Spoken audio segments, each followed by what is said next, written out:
I transferred to this school in the middle of the semester. The class felt unfamiliar, filled with laughter and chatter, but no one paid attention to me. Being introverted, I quietly sat down at the back of the room. Next to my seat was a girl. Strangely, throughout the entire lesson, I never saw anyone talk to her. It was as if the rest of the class didn't even notice her existence. I was still hesitant, unsure of how to start a conversation, when she turned to me with a gentle smile. "You're new here, aren't you?" Just that one simple question felt like a weight had been lifted from my chest. All my worries and loneliness suddenly dissolved. I nodded, replying softly, and from there we began talking. In the days that followed, I realized I no longer had to wander alone through the schoolyard. During breaks, she often pulled me to the cafeteria where we'd share a warm baguette or a can of soda.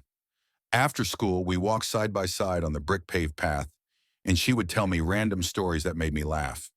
Sometimes in the library, we shared a book, whispering to each other so as not to disturb anyone else. I had always been someone who struggled to open up, yet with her, everything felt strangely natural. I grew used to the feeling that whenever I looked up, she would always be there, her eyes soft and her smile light. At this unfamiliar school, I truly believed I had found a real friend. That night, I slept fitfully. In my hazy dreams, I had the unsettling sense that someone was watching me. That gaze pierced through the darkness, sending a chill down my spine. I tossed and turned, trying to force myself back to sleep, but an odd compulsion made me suddenly open my eyes. Right by the window. She was standing there. I froze, my heart pounding wildly. 100 questions flashed through my mind. How did she get into my house? Why was she here in the middle of the night? Yet strangely, my shock was quickly replaced by an inexplicable calm, as though her being there made perfect sense. "What are you doing here?" I stammered. She didn't answer right away. Instead, she stepped closer, her eyes deep and unfathomable, and smiled gently. Her voice rose faintly, as if coming from somewhere far away. "I'm about to leave, to a very distant place.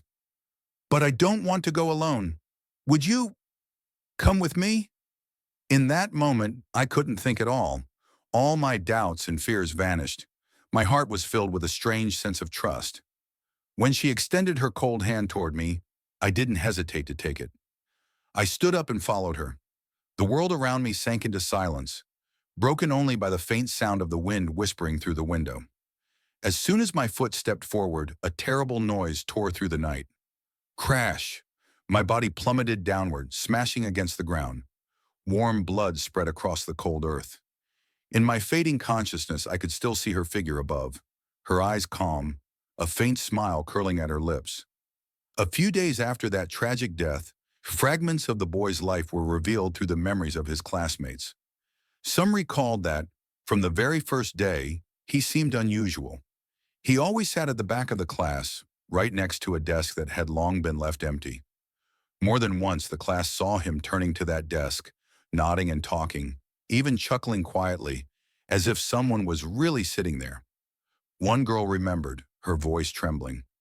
During breaks or after school, he always walked alone, but it looked like he was walking with someone beside him.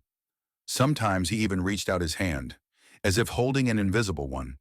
It was honestly terrifying. What unsettled everyone even more was the history of that desk.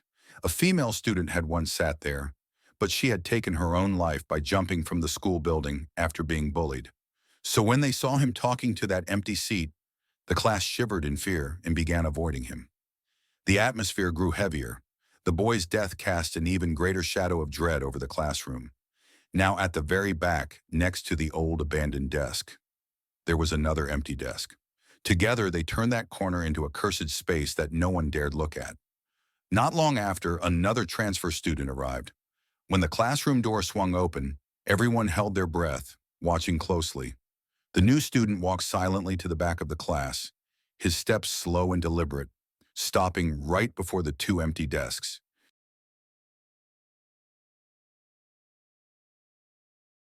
That late evening, I had no choice but to return to school to retrieve my sketchbook I had left in the art room because the project was due the next morning.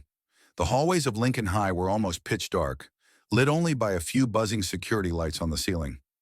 I had walked halfway down the corridor when I saw them. Two men in hoodies prying open the display case, shoving items into a bag. One of them turned, glaring straight at me. "Hey, kid!" My stomach dropped. I bolted. Their footsteps thundered behind me, getting closer and closer. Just when I thought I was about to be caught, I slammed into Mr. Harris, the old school guard. "Hide!" he whispered, urgently pushing me toward the boys' restroom. "Don't make a sound." I stumbled into a stall, locking the door tight. Their heavy steps echoed right outside, stopping in front of the door. The handle rattled. I bit down on my sleeve, swallowing the scream rising in my throat. Then suddenly footsteps echoed from another hallway. The men cursed, then rushed off in that direction. I gasped for air, my whole body trembling. But then I heard it. Drip, drip, drip. A steady sound from the stall beside me. It didn't sound like water. Too heavy, too thick, like something else falling onto the cold tiles. Moments later, police sirens wailed outside. The two thieves were caught while trying to escape. I stepped out, thinking I was safe. But when the officers searched the restroom, they found Mr. Harris lying motionless in the stall next to mine, his chest soaked in blood from a fatal stab wound. What I had been hearing all that time wasn't water. It was his blood dripping onto the floor. So then, who was the person I met earlier? And whose footsteps was it that saved my life? When I was in middle school, I was obsessed with ghost stories. At Lincoln Middle School, my friends Tyler, Casey, Miguel, and I would hang back after dismissal, grab takeout, light candles in the old supply closet, and try to outscare one another. The janitor's rounds stopped early, classrooms locked tight, and the last man on campus was usually Hank, the night security guard, a wiry old guy who smelled like coffee and dust. One late October night, the campus felt colder than usual. Leaves clung to the sidewalks, the corridor lights hummed. We'd noticed that lately no one lingered after school. People went home the minute the bell rang. Curious and stupid, we decided to stay. "If something happens, we go down together," Tyler joked, though his voice had gone thin by midnight. We were halfway through a story when a window slammed with a bone-deep bang. There was no wind. Down at the end of the 7th grade wing stood a girl in the school sweater. Long hair hung over her face. She raised her hand as if waving. I walked toward her, heart thudding. She leapt from the stair rail, and for a moment it looked like she vanished into air. When I spun around, she was suddenly right behind me. Her face wasn't human anymore. Skin was torn, eyes rolled back, a chunk of flesh missing like it had been scraped away. The scent of copper and rot filled the corridor. I ran without thinking back to the others. Tyler was already pointing, sweat soaked through his shirt. "She's watching me," he kept whispering. Hank, the guard, heard Tyler shout and came hurrying up, alarm eaten by something older in his face. He hustled us into the administrative office and shut the door. Hank told us something that stuck. Years earlier, a student named Lila had been rumored to skip after-hours classes, to wander the halls in the dark. One stormy night, she supposedly fell down the stairwell. They never found a body. Since then, folks said you could hear footsteps and soft crying near the 7th grade wing. But most blamed the pipes or an old building settling. We left at dawn, faces pale, voices thin. A few days later, Casey rifled through old yearbooks in the library. There she was, Lila's photo, except the last yearbook page with her face had been scratched out as if someone had clawed it away. It didn't stop there. A week after our night in the school, Tyler disappeared. His truck stayed in the parking lot, his locker was locked, but he was gone like he'd been erased. Before he vanished, he'd texted me, "She stands at the window and says my name." I don't know if we woke something that night.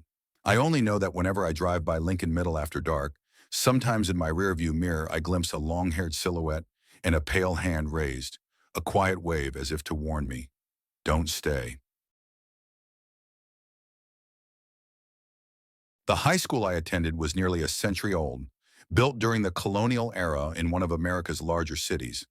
Its worn bricks and arched windows gave it the aura of a relic, and its reputation as one of the most haunted schools in the region came from the clock tower at its front gate.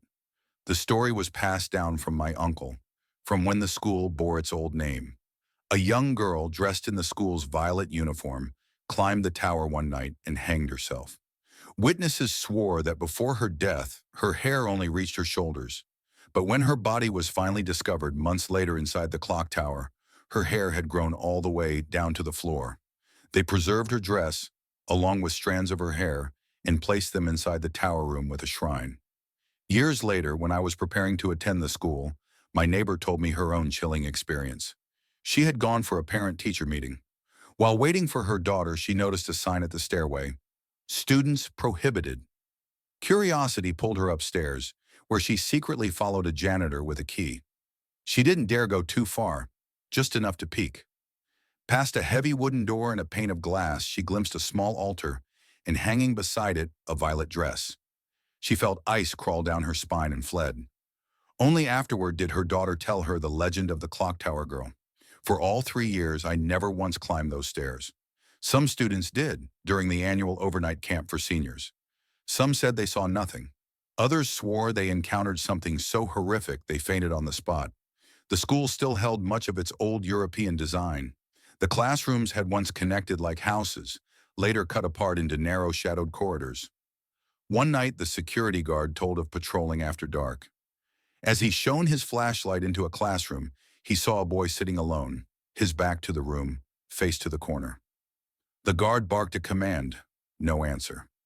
Something about it felt wrong. He ran to switch on the corridor lights, then rushed back. The room was empty, completely empty. All the doors had been locked, the far exit sealed. The only way out was the hall he had just sprinted through. He quit the next morning, and with his story, the legend of the haunted clock tower grew. Another shadow to hang over the school that never seemed to sleep. I study at an old university in a major American city. The campus is full of aging buildings and narrow hallways, and at night the place feels suffocatingly eerie. One Saturday evening, while chatting with the security guard before my night computer science class, he told me a story that chilled me to the bone. It was about computer lab number 2, the very room I study in every week. That night had been the last makeup exam session. Since lab number 1 was occupied, students were crowded into lab number 2. The exam was split into 2 rounds, one at 7 p.m., another at 8, finishing past 9. The professor in charge, Mr. David, stayed behind to grade immediately, as the scores were due by morning. Armed with a cup of strong black coffee, he entered lab number 2. Around 10 p.m., while marking papers, he noticed flickers in the hallway lights through the glass window. They sputtered, dimmed, and went out. Then suddenly the classroom lights shut off too. He jumped, but before he could move, the lights came back. Faint, unstable. Minutes later, the sound of typing echoed from behind him. He spun around. No one was there. Then the monitors lit up all at once, glowing an unnatural green. A freezing gust slammed the windows open, and a pale figure swept past. The professor collapsed, heart failing. Downstairs, the guard noticed the lights misbehaving. Grabbing his flashlight, he climbed the stairs. The air grew colder, his breath visible. Halfway down the hallway, he froze. A girl in a white dress stood at the far end, hair spilling across her face. In an instant, she was gone. Shaken but determined, he entered lab number 2. There lay Professor David, fainted, eyes open, staring blankly at computer number 23. The guard followed his gaze, and his blood ran cold. A young woman with long hair sat at the desk, grinning at them with jagged, unnatural teeth. The guard pulled the professor up, and they stumbled into the hallway. Instantly, every light died. Darkness pressed in. A woman's laughter echoed, and other pale figures emerged, gliding toward them. The hallway stretched endlessly. Terrified, the guard dropped to his knees, begging the spirits for mercy. The laughter stopped. The figures faded away. But as they descended, the professor slipped, tumbling down the stairs. Blood pooled at the bottom. Later, the guard swore the horrors didn't end there. On lonely nights, he would still glimpse the girl in white sitting on the balcony or hear her singing softly in the dark. And the worst part? I attend that class every evening, seated right behind computer number 23.